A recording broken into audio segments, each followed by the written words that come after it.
Hey everyone, this is a piece by Susie Linfield titled Why Memmi Matters. And there's a little abstract of the article.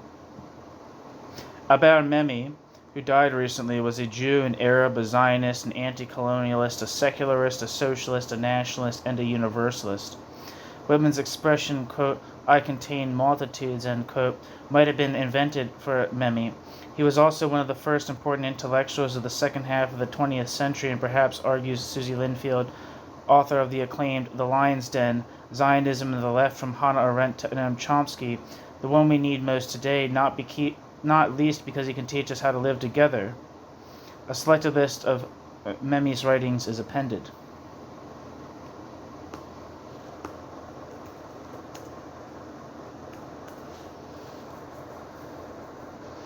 And Wikipedia says, Albert Memmi lived from 1920 to 2020 and was a French-Tunisian writer and essayist of Tunisian Jewish origins.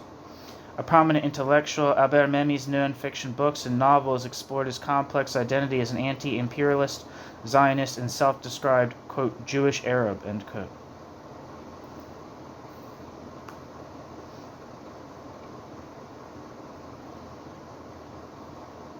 Now here's the actual piece. On the 22nd of May, Albert Memmi, the Tunisian-born writer, died in Paris at the age of 99. He was eulogized as the last of the generation of the intellectuals that included Albert Camus and Jean-Paul Sartre, both of whom wrote introductions to Memmi's books, and That generation also included thinkers like Maxim Rodinson and Isaac Deutscher, who, like Memmi, struggle with the question of Zionism, albeit in very different ways. Memmi is sometimes described as, quote, neither right nor left, end quote, but this is a misnomer. He always considered himself a leftist. Quote, I continue to think that socialism is the only honorable, probably the only effective, open road to humanity, end quote. Memmi wrote in 1966, quote, we, bracket, Jews, end bracket, were, in a way, condemned to the left, end quote. Even after the left's rancor toward Israel became widespread, Albert Memmi affirmed this attachment.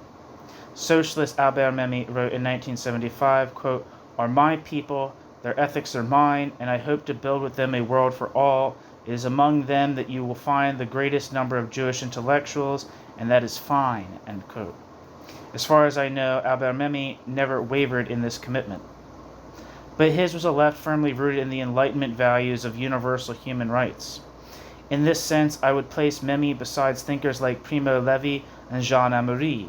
In one of Amory's last essays, he expressed a thought that clearly guided Memmi too, quote, together with the skepticism that, rather ingeniously complements it, the benevolent optimism of the Enlightenment, with its constant values of freedom, reason, justice, and truth, is our sole hope for making history. Enlightenment is, the constant illuminating dialogue that we are obliged to conduct with ourselves and with others, end quote. Memmi's last book, Decolonization and the Decolonized, of 2004, was written in what I would call an Amoryan style.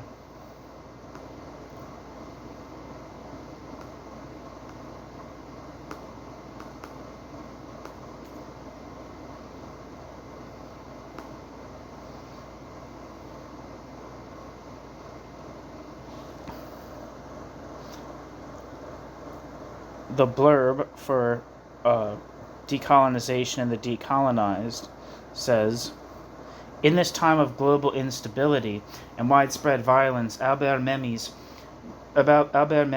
author of the highly influential and groundbreaking work The Colonizer and the Colonized, turns his attention to the present-day situation of formerly colonized peoples. In Decolonization and Decolonized, Memmi expands his intellectual engagement with the subject and examines the manifold causes of the failure of decolonization efforts throughout the world. As outspoken and controversial as ever, Memmi initiates a much-needed discussion of the ex-colonized and refuses to idealize those who are too often painted as hapless victims. Memmi shows how, in light of a radically changed world, it would be problematic and even irresponsible to continue to deploy concepts that were useful and valid during the period of anti-colonial struggle. Decolonization and the decolonized contributes to the most current debates on Islamophobia in France, the quote new end quote anti-Semitism, and the unrelenting poverty gripping the African continent. Memmi, who is Jewish, was born and raised in Tunis and focuses primarily on what he calls the Arab Muslim condition, while also incorporating comparisons with South America, Asia, Black Africa, and the United States. In Decolonization and the Decolonized, Memmi has written that rare book, a manifesto informed by intellect and animated by passion, that will propel public analysis of the most urgent global issues to a new level. Albert Memmi is Professor Emeritus of Sociology at the University of Paris-Nanterre and author of Racism, published in Minnesota Press in 1997. Robert Bonanno, a teacher and translator, lives in New York City. Back to the text. Memmi's last book, Decolonization and the Decolonized, published in 2004, was written in what I would call an Amerindian spirit. In Decolonization and the Decolonized of 2004, Memmi fiercely criticized the depredations of many post-colonial regimes, including dictatorship, torture, women's oppression, religious fanaticism, economic exploitation, and intellectual sterility. This is not a departure from Albert Memmi's leftism, but a reaffirmation of Albert Memmi's leftism. Memmi's astonishingly long career as a writer and thinker, as essayist and novelist, contained multitudes. Memmi wrote about colonialism and anti-colonialism, racism, the Jewish condition, Arabs and Jews, domination and dependence, among many other topics. Here, I would like to concentrate on the quality of Memmi's thinking, from which I think we could learn so much today, and to place Memmi in the context of several other thinkers. Much has been made of Memmi's insistence on his multiple ethnic or national identities. Memmi was simultaneously Jewish, Arab, and French. Quote, I do not think I have ever failed this triple agenda, end quote. Parenthesis, Memmi's political identities were also multiple, and he insisted not in contradiction. Memmi was a Zionist, an anti-colonialist, a supporter of third world revolutions, a secularist, a socialist, a nationalist, a universalist.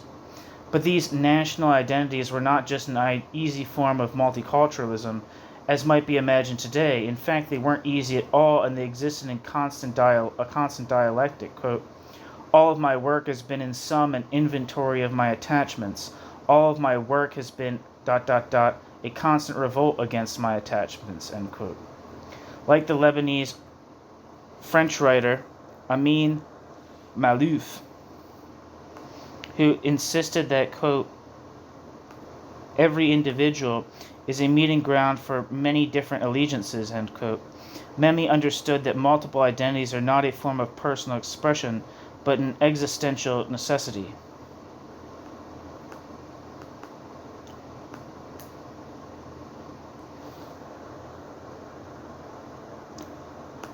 According to Wikipedia, Amin Maalouf was born 1949 to Lebanese-born French Sumi.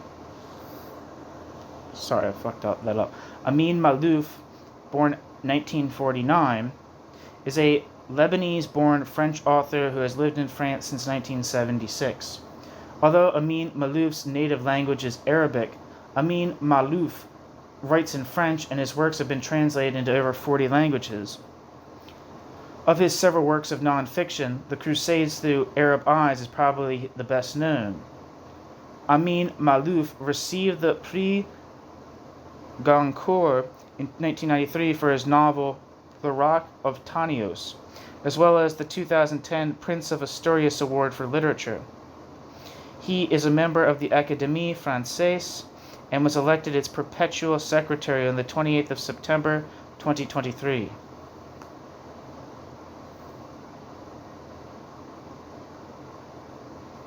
Back to the text. Quote, it is possible to be Jewish, Tunisian, and French all at once, end quote, Memmi wrote. Quote, in any case, this type of thinking is necessary if we wish to stop killing each other. If people finally accepted this and that, and not this or that, admitting at the same time that others can be both this and that, and are not obligated to be only this or that, so many tragedies would be prevented! Exclamation point. This would mean that we had finally learned to live together. End quote. Memmi. In his last book, Memmi insisted that in a globalized world, living together was now a pragmatic imperative. Quote, "We must convince ourselves of our solidarity. In the world that is being constructed day by day, no one can go it alone. Solidarity is not only a philosophical and moral concept, it is a practical necessity." End quote. Memmi opposed all forms of abstraction and sentimentality. Parenthesis, abstraction is, in fact, an expression of sentimentality. End parenthesis.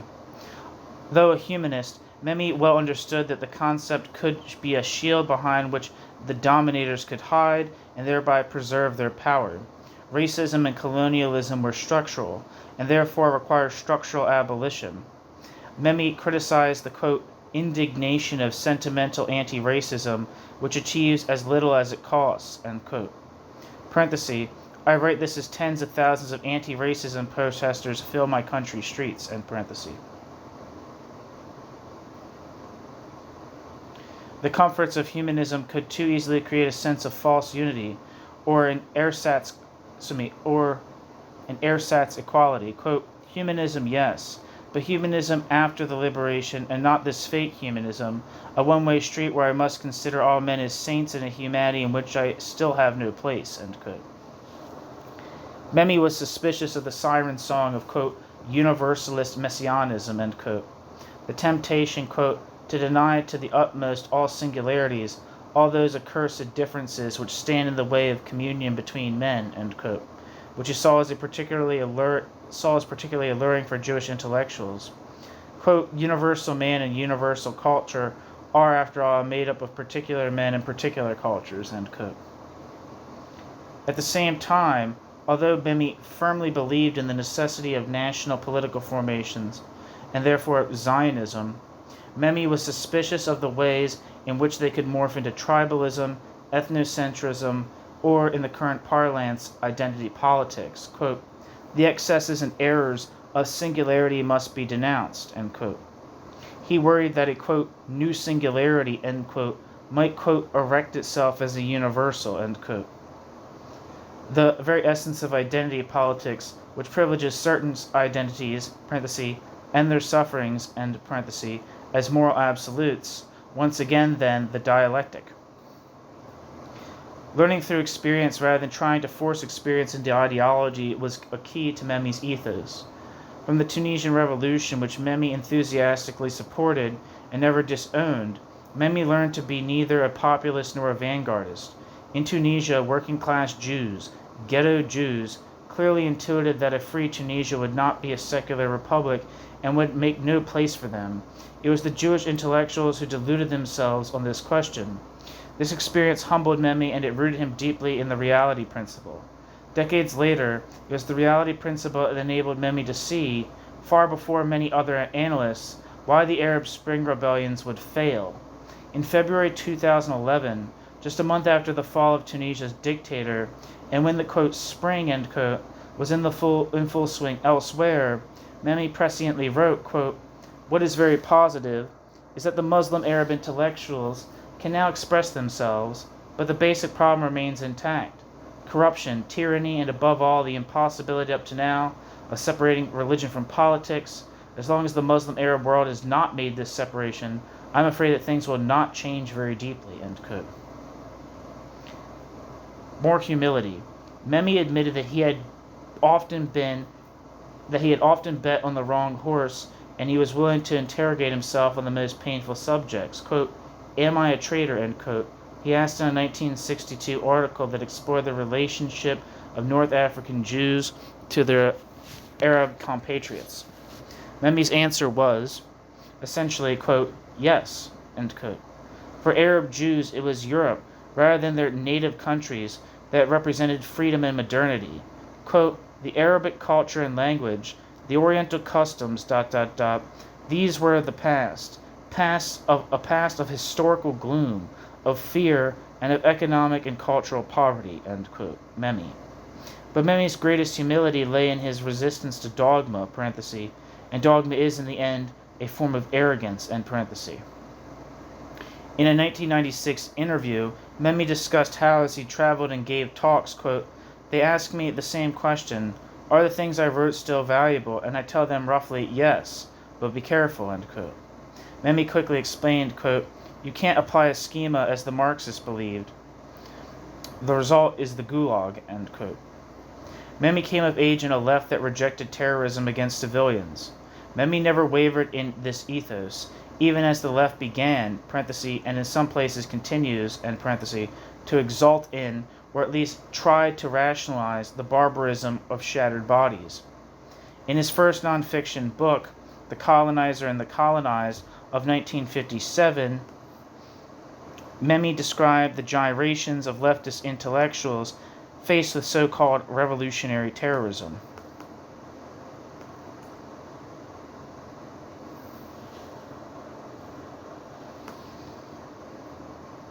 According to Wikipedia, The Colonizer and the Colonized is a non-fiction book by Albert Memmi, published in French in 1957 and first published in an English translation in 1965.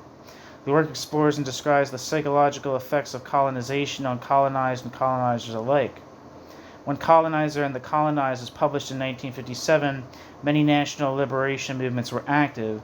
Jean-Paul Sartre wrote the preface. The work is often read in conjunction with Frantz Fanon's The Wretched of the Earth and Black Skin, White Masks, and Aimé Césaire's Discourse on Colonialism. Several decades later, Memmi published a follow-up book called Decolonization and the Decolonized. Back to the text. We know that leftist tradition condemns terrorism and political assassination. When the colonized uses them, the left colonizer becomes unbearably embarrassed. The left colonizer tried in vain to explain the actions. Is this a quote? I don't know if it's a quote. We know that leftist tradition condemns terrorism and political assassination. When the colonized uses them, the leftist colonizer becomes unbearably embarrassed. Okay, I think this is actually a quote, sorry. Quote, we know that leftist tradition condemns terrorism and political assassination. When the colonized uses them, the leftist colonizer becomes unbearably embarrassed. The leftist colonizer tried in vain to explain actions which seemed incomprehensible, shocking, and politically absurd. For example, the death of children and persons outside of the struggle.